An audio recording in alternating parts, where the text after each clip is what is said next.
Mamascocktailhour, so pour it up. Pour it up. Get your cannabis, get your coffee, get your vino, whatever your poison is, and get your butt in here. We have a huge update in the Sudiksha Konaki case.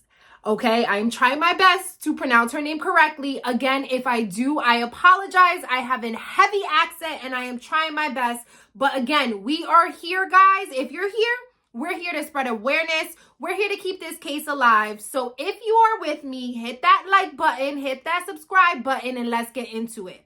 So the last time we were here, if you guys haven't seen my other videos, please go check them out.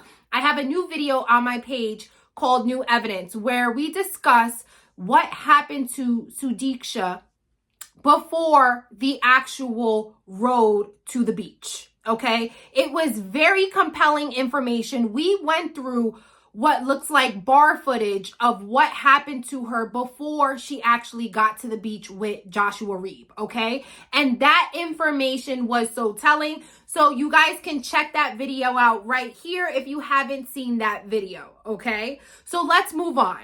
So that video really shed light on the possibility of Joshua Reeb, and I say possibility because we don't know.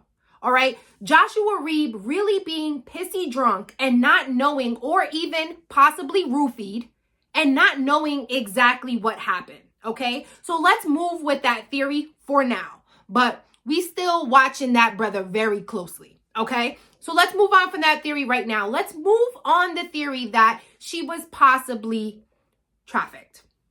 Okay, let's move on that theory. Those two men at the bar were acting very suspect. They're smelling the drink. They're putting it down. They're speaking in sign language to the bartender. They're dapping up the bartender. Like, they were acting real suspicious, okay?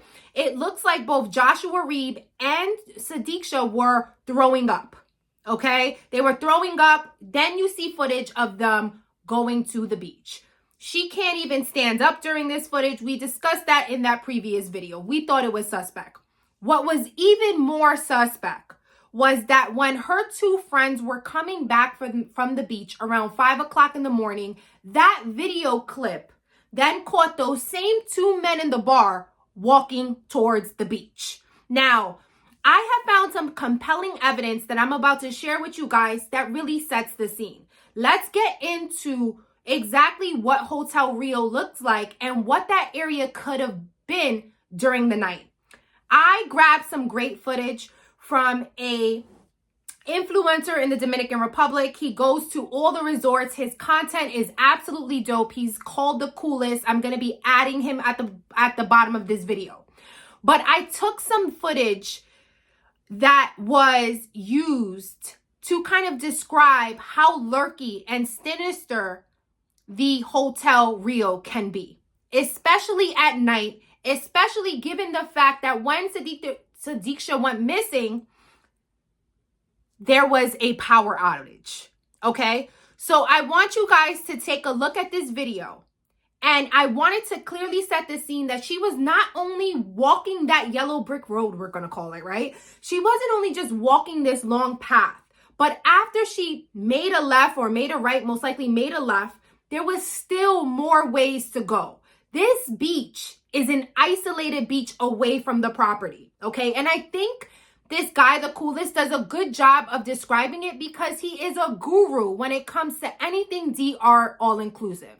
Check out this video real quick. Property, Royalton, Punta Cana. Notice how this beach is close to the rest of the property. It's pretty much nestled among it. It's much more connected and intimate. Now take a look at Rio Republica's beach. Notice how much more separated it is from the rest of the property. To access the Rio Republica beach, one must walk a considerable distance past the last official place of infrastructure, which is the very last pool. And after walking a decent amount of steps through the greenery, the beach finally opens up. But it does so at least 100 yards, if not more, from the last pool and several hundred yards from the closest room. Notice how the increased cultivation obscures sight and sound.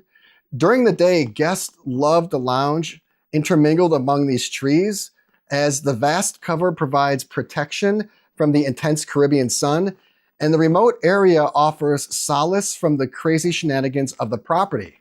But at dark, that distance and that cover could provide a lot of camouflage to any sinister elements that could be lurking. Okay, guys, so let's dive into it. Do you see how far the beach is from the actual resort?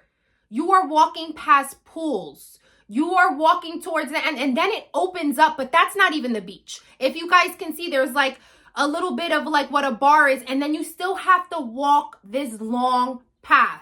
Imagine how dark that was without any power.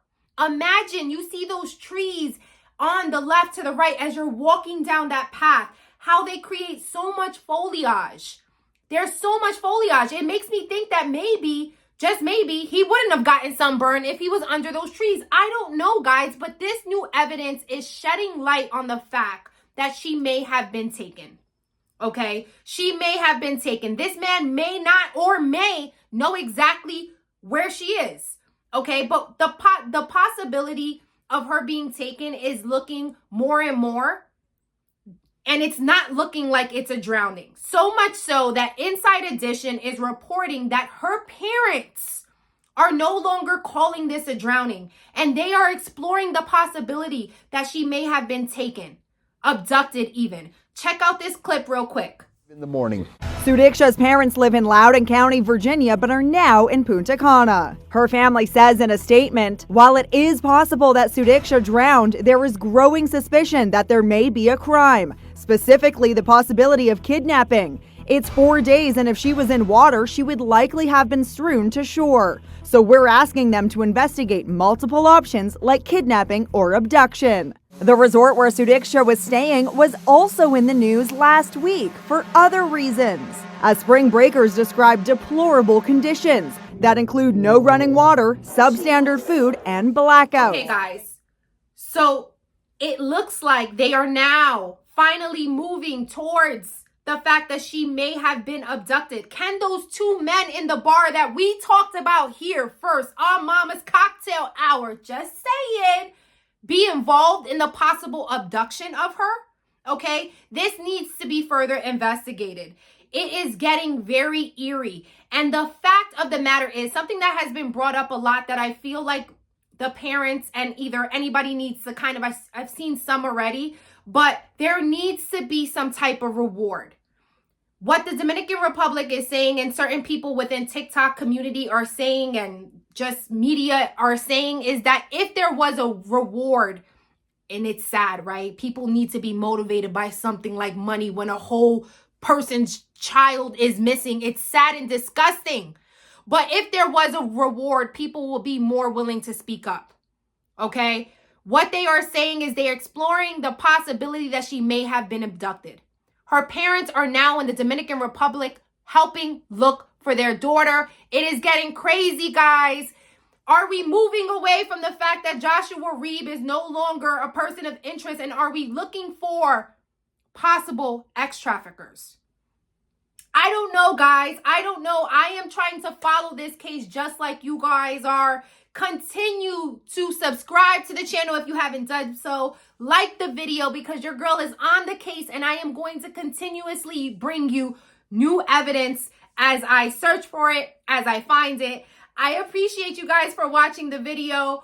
Please like, comment, and I will see you guys on the next video. Well, I was so bored up.